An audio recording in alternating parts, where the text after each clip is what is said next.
jadi lebih baik teman-teman sekalian. Nah oleh karena itu memang dikomunikasi nanti terkait dengan ini karena apa? Teman-teman tahu kan wilayah Jawa Barat luas banget ya. Nah dan kalau cuma memilih di Jawa Barat berapa? Ada berapa?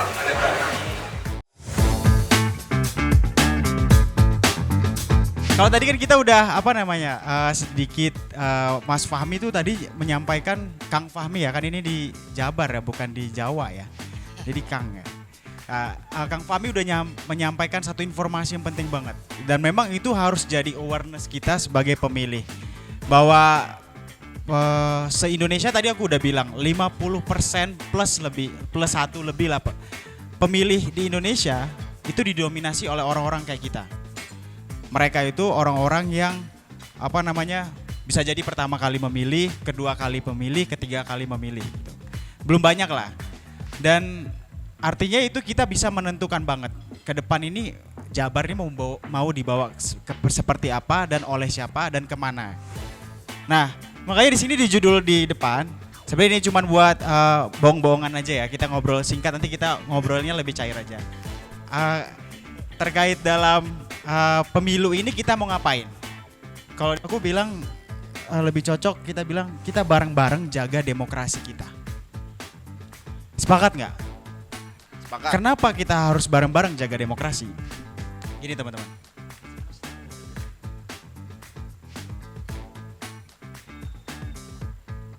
Oke, kenapa demokrasi dan apa hubungan sama pemilu gitu? Apakah kalau ngomongin demokrasi itu selalu pemilu gitu? Enggak ya. Jadi gini teman-teman, kita dalam negara demokrasi, ukurannya kalau kita negara ini semakin demokratis adalah salah satunya memang pemilu. Tapi bukan cuma pemilu doang. Nah, ngomongin pemilu yang berkualitas itu diukur dari kondisi kualitas demokrasi yang kita lahirkan dari proses interaksi masyarakat, negara, KPU, masyarakat sipil. Nah, tapi kabar buruknya, aku mau kita perlu refleksi dan juga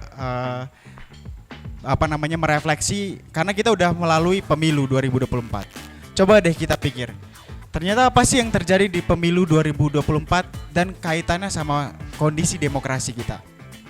Ternyata teman-teman, menurut lembaga pemerhati demokrasi di seluruh dunia, bukan cuma orang Indonesia doang yang menilai, tapi seluruh dunia. Kualitas dan kondisi demokrasi kita itu makin hari justru makin menurun. Apa sih ukurannya? Kenapa sih menurun dan apa ukurannya? Indikatornya apa? Pertama ada soal kebebasan sipil. Yang kedua, nanti jangan dibaca dulu kedua. Ada soal penyalahgunaan kekuasaan. Juga matinya checks and balances. Jadi nggak ada oposisi, nggak ada lagi yang mau kritik pemerintah kalau dia melakukan apa gitu. Karena semuanya dijadiin satu kawanan gitu. Yang keempat baru diukur dari kondisi penyelenggaraan pemilunya gitu. Nah kita bahas satu-satu.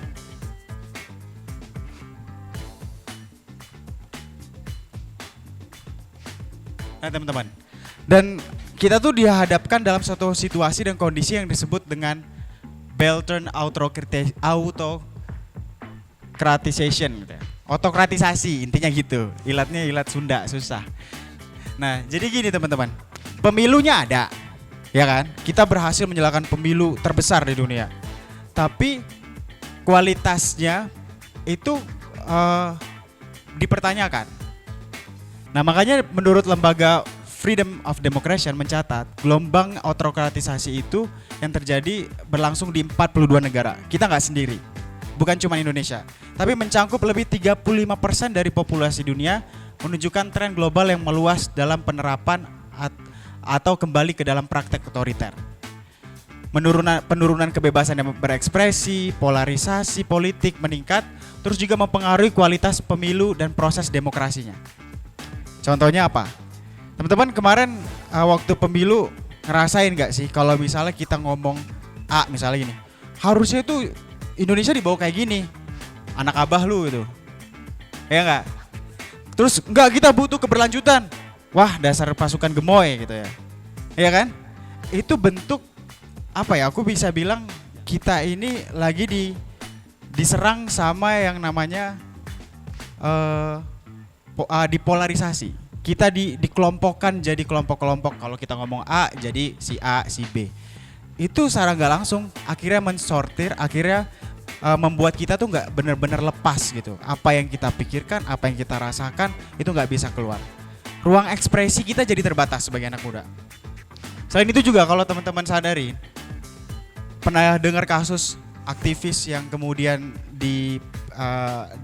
dilaporin ke polisi nggak? Karena dia ngomong sesuatu. Banyak terjadi ya. Terus ada kasus apa lagi kira-kira yang berkaitan dengan kebebasan berekspresi yang menurut teman-teman? Itu resah banget. Aktivis hilang itu Munir ya, kita kemarin memperingati ya. Tapi yang sekarang ada nggak yang hilang? Mau dicoba dihilangin sih ada, tapi nggak berhasil gitu. Oke kita lanjut dulu. Oke ini kayaknya nggak berguna ya. Jadi aku bilang, jadi kita menuju demokrasi tapi kita menuju ke arah otokratisasi. Pemilunya berjalan, tapi kita juga dibatasi kebebasan berekspresi. Bentuk-bentuknya itu demokrasi kita dicoba dilemahin itu dari apa? Nih teman-teman. Pertama, ada pembuatan undang-undang yang membatasi kita. Undang-undang ITE, Informasi, Teknologi dan Elektronik. Terus di dalamnya itu ada poin mengkriminalisasi suara.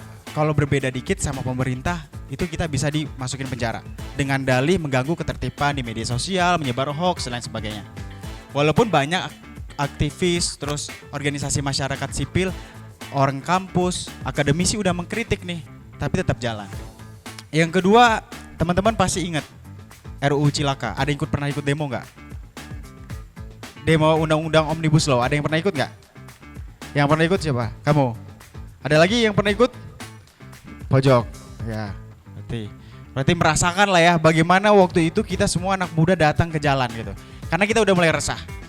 Terus ada Undang-Undang Minerba, RKUHP, RUU Penyiaran, lanjutan dari RUU ITE yang orang-orang kayak Mas Fatur ini, orang-orang kreatif di media sosial, itu harus ngelaporin dia mau bikin konten apa. Disensor dulu. Itu tantangan kita. Terus ada konflik kepentingan teman-teman. Kayaknya ini bukan cuman asumsi ya, tapi udah banyak banget yang ngomongin bahwa pasca pandemi COVID-19, karena waktu itu kita dalam kondisi kita lagi genting nih, lagi habis COVID. Negara ini perlu dipimpin dan perlu dijalankan secara efektif. Gimana caranya? Pemerintah bikin perpu. Habis itu pemerintah berlakukan undang-undang tanpa harus dapat persetujuan DPR. Tapi itu kebablasan. Kebablasan sampai sekarang. Oke. Ada yang nangis kan saking mereka sedih melihat Indonesia gitu. Terus konflik kepentingan kaitannya dengan penyelenggara negara. Ada pamannya, ada adeknya, dan lain sebagainya. Nah, baru diukur dari demokrasinya. Teman-teman, teman-teman masih ingat tentu waktu pemilu, waktu menjelang pemilu, gimana sih dramanya gitu. Ada merubah aturan dalam sekilat waktu, tiba-tiba berubah aturan mengenai usia, kemudian ada aturan-aturan baru yang berlaku di tengah tahapan pemilunya berlangsung. Nah itu mempengaruhi nih kualitas pemilunya gitu. Oke, kita milih, kita nggak ada paksaan, nggak ada dilarang untuk memilih, tapi kembali apakah pilihan kita itu benar-benar menjadi pilihan kita. Next. Nah teman-teman, apa sih bedanya pemilu dan pilkada? Pemilu itu intinya kemarin kita milih presiden, wakil presiden, dan DPR di setiap provinsi. Nah kalau pilkada kita memilih orang yang akan menjadi pemimpin kita di suatu wilayah kita. Misalnya di Kota Bandung, di Provinsi Jawa Barat, lain sebagainya. Nah next saja. Next. Nah sebenarnya apa urgensinya pilkada dan apa sih yang bisa dilakukan oleh seorang kepala daerah menurut teman-teman? Ini yang pertama mereka teman-teman, misalnya ngatasin macet. Bandung macet nggak sih? Macet banget kan? Banget kan? Katanya aku pernah dengar jumlah penduduk di Bandung itu jumlah mobilnya lebih banyak dari orangnya. Bener nggak ya? Bener. Tuh. Itu mereka kepala daerah itu punya kewenangan langsung untuk ngurusin masalah yang paling dekat dengan kita, macet. Terus memperbaiki fasilitas olahraga, fasilitas umum, entah itu stadion, entah itu jalan pedestrian kita. Terus juga mengelola sampah. Terus juga memperbanyak tempat-tempat apa ini? Kayaknya Bandung banyak ya tempat healing ya? Banyak, apa aja tuh? Tahura? Oh ya, nanti kasih tahu aku tempatnya ya. Kalau mau healing ya. Lanjut. Nah jadi kepala daerah itu mereka punya kewenangan langsung untuk ngurusin masalah-masalah yang paling dekat dengan diri kita. Jadi itu kenapa kita perlu benar-benar hati-hati milih siapa yang bakal jadi pemimpin kita. Next.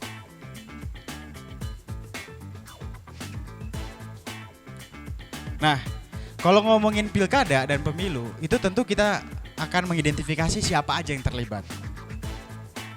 Nih, kalau penyelenggara pemilu nih, mas-mas yang di samping teman-teman, ada KPU, ada Bawaslu, DKPP, dan lain-lain. Itu adalah mereka aktor yang punya peranan menyelenggarakan pemilu ini bisa berjalan lancar. Terus ada peserta pemilunya, ada kandidatnya. Kalau pemilu ada calon anggota DPR, ada calon presiden, ada calon anggota DPD dan lain sebagainya. Kalau di pilkada itu ada calon wali kota, calon gubernur, ya kan, partai politik. Nah kalau di aktor yang ketiga adalah pemilih kita gitu, ingin mendapatkan pemimpin yang terbaik, kebutuhan kepentingannya. Lanjut. Nah seperti aku bilang ya, suara orang muda itu paling besar. Kalau teman-teman perhatiin ya kayaknya kecil banget sih ini. Gen Z itu 22,9%. Habis itu milenial 33,6%.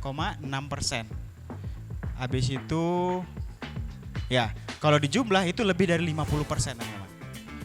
Nah, suara kita yang lebih dari 50% atau 56% ini dari total pemilih daftar pemilih tetap itu punya peran yang besar banget. Next. Nah, karena selanjutnya aku mau ngomong gini, kondisi demokrasi yang tadi makin nurun ya. Makanya Pilkada 2024 itu jadi momentum buat kita, benteng kita nih, kesempatan kita untuk mempertahankan demokrasinya di tingkat lokal. Biar nggak terjadi pemerosotan demokrasi makin dalam. Dengan cara apa? Kita lihat, kalau teman-teman tentu udah nggak asing ya ini yang warna biru-biru ini ya. Ada yang ikut nggak ini kemarin? Ikut. Gimana sih pendapat kalian? Kenapa kalian tergerak sebagai orang muda nih untuk ikut aksi ini? Ada yang mau pendapat nggak? Sebelum saya masuk, gua aja kali ya biar dekat gitu ya. Sebelum gua masuk ke materi, gue pengen pemanasan dulu nih biar teman-teman balik lagi fokusnya nih ya kan. Nah kalau misalnya gua ngasih tangan kanan gini, yang kanan sini gua, yang kanan badan bilang oh gitu ya. Ya, kalau yang ke kiri, yang kiri oh gitu ya. Oke, siap nggak? Siap? 1, 2, 3.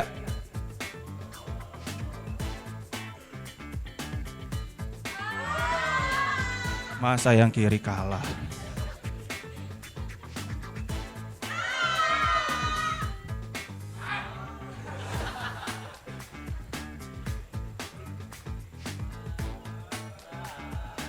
Belum.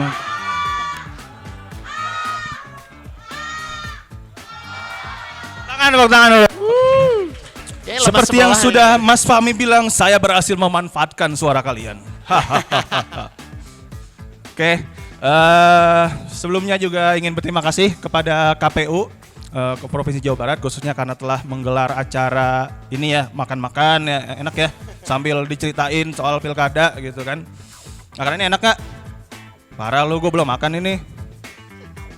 Oke, jadi sebenarnya kita ingin berbicara soal anak muda mau ngapain di Pilkada 2024 nanti khususnya di Jawa Barat gitu. Tapi sebelumnya kenalan dulu, nama gue Fatur dari Perkumpulan Warga Muda. Pengen say halo Akang Teteh ya panggilnya ya. Akang Teteh Okane Kasegu Korewa Wasta Okane Kasegu. Ya kan? Karena ke sini banyak kan anak Gen Z ya pastinya dekat dengan media sosial, paling dekat dengan konten-konten TikTok, Instagram Reels ya segala macam. Jadi kita pengen bawanya sana. Siapa yang tadi pusing sama Mas Satria soal otokotrosisasi? Angkat tangan. Belton Road okotrosisasi. Siapa yang bingung? Semuanya pasti bingung, ya pasti bingung ya. Nah di sini gue pengen lebih santai aja, tapi dikit-dikit kita coba pahamin soal pilkada, khususnya mau ngapain sih anak muda di pilkada, punya peran apa pentingnya gitu. Kenapa dari kemarin kalau misalnya dengar politik itu anak muda, partisipasi politik, anak muda. Emang anak muda tuh sepengaruh apa gitu sih ya, di politik gitu ya maksudnya. Nah, oke.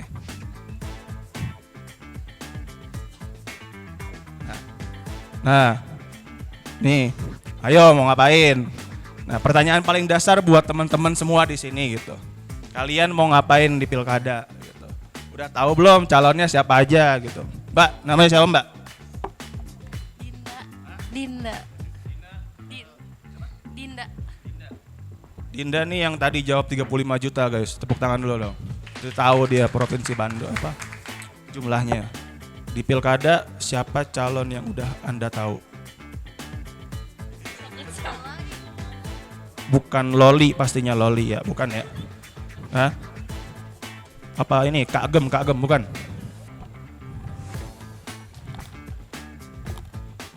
Ya, Kang Deddy.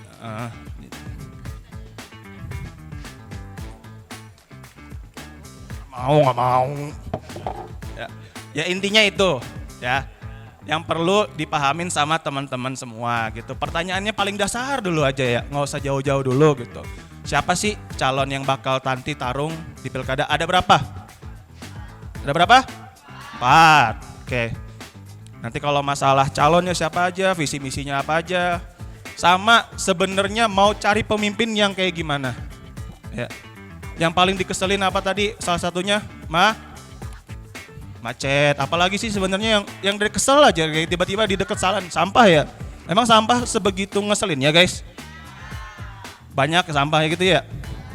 Sampahnya tuh berserakan atau gimana? Serakan gitu ya. Nah, yang kayak gitu-gitu sebenarnya dekat dengan kita dan itu perlu untuk disuarakan ya. Terus pertanyaan yang penting lagi adalah yakin nggak mager untuk nyoblos gitu. Harus ini ya. Harus nyoblos gitu. Ini KPU udah bikin acara sebagus ini, kita harus nyoblos ya. Ya dikit. Kita KPU kalau ada acara lagi ya, tahu lah undang siapa ya. Lanjut. Nah, kenapa pemilih muda itu penting gitu kan? Tadi udah sedikit-dikit di-spill sama Mas Satria kalau misalnya 50% itu ya anak muda lah isinya di pilkada hari ini gitu.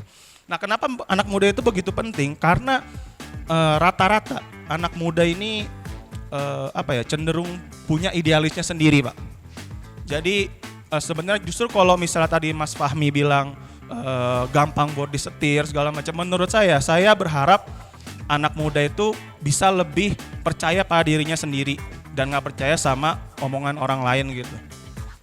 Ya, apalagi kalau soal nyoblos, kalian nanti harus tahu gitu siapa yang mau Anda pilih gitu.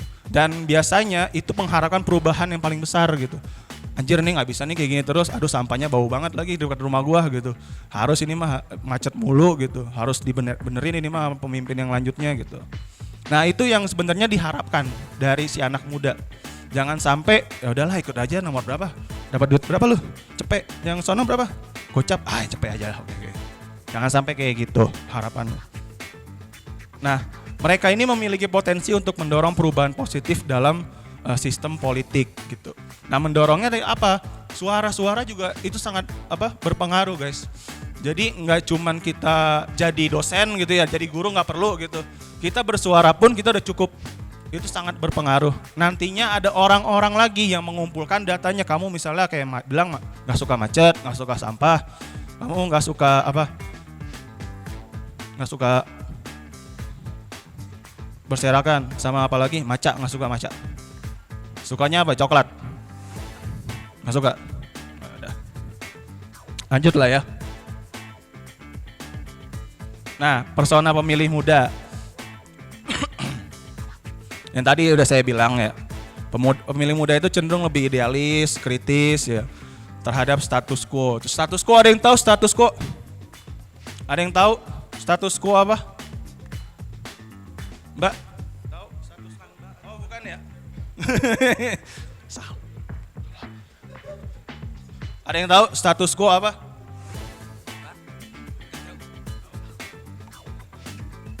Nah, yaudah kita lewatin aja status quo. Status quo susah anjing.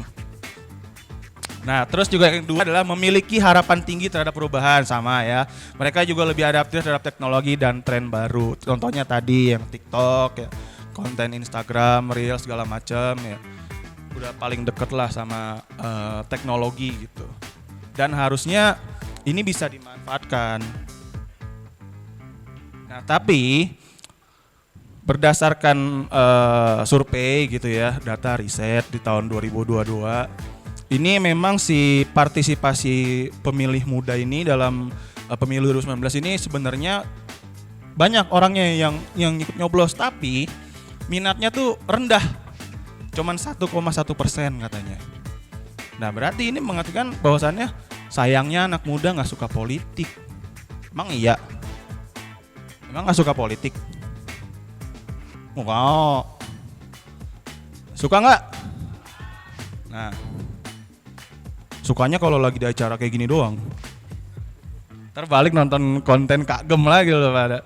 Nah masalahnya apa sih kalau misalnya yang gara-gara nggak suka gitu?